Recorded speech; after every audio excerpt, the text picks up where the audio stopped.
कुमारी वेदांतिका बोबडे दरावस्थ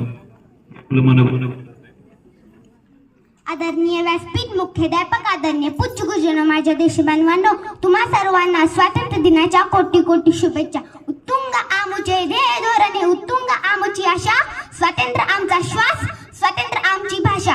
आज 15 ऑगस्टला स्वातंत्र्य दिन अत्यंत उत्साहात आणि विमानात साजरा करीत आहोत। 15 ऑगस्ट 1947 रोजी आपल्या भारताने पारतंत्र्याचा अंधार मिटून नवा सूर्य पाहिला। तर तो दिवस केवळ एक सण नाही तर तो मातृभूमीचा स्वाभिमानाचे आणि संघर्षाचे प्रतीक आहे। मित्रो, आज आपण ज्या मोकळा श्वास घेत आहोत आणि हक्काने जगत आहोत ते स्वातंत्र्य आपल्याला सहजासहजी मिळाले नाही। त्याच्यासाठी हजारो क्रांतिवीरांनी आपल्या प्राणाची आहुती दिली। महात्मा गांधी अहिंसेच्या मार्गाने, वल्लभभाई पटेल, लालबहादूर शास्त्री यांच्या विचाराने पूर्ण जग एकटक झाला तर दुसरीकडे सुखदेव, राजगुरू, रवींद्रनाथ टागोर, गुरुदेव यांनी आपल्या रक्ताने भारताचा इतिहास लिहिला।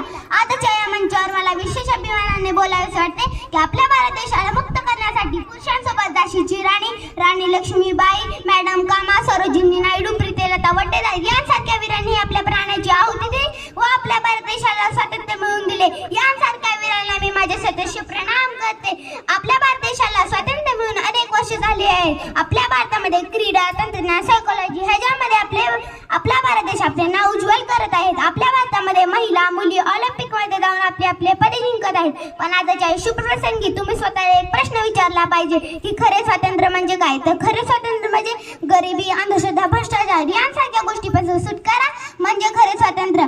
आपल्या देशावर आपले सैनिक डोळ्यात तेल घालून आपले रक्षण करत आहेत, पण देशाच्या आतून आपण एक चांगला नागरिक बनणे ही आपली जबाबदारी आहे। येतात 4थी शिकणारे एक विद्यार्थी म्हणून बोलू इच्छिते की आपण देशासाठी लढले पाहिजे असे नाही, पण आपण जर दररोज अभ्यास केला, मोठ्यांशी आदराने बोलले, झाडे लावली, झाडे वाचवली, झाडाचे संरक्षण केले, बाग स्वच्छ ठेवली व पाणी वाचवले, पाण्याचा थेंब थेंब वाचवला, ही पण देशासाठी एक मोठी सेवाच ठरेल। तर आता वेळ आली आहे की देशाचे नाव उज्ज्वल करण्याची व त्याला सुंदर करण्याची। शेवटी मी एवढेच बोलेन, विझणारी कधीही नाही अशी ज्योत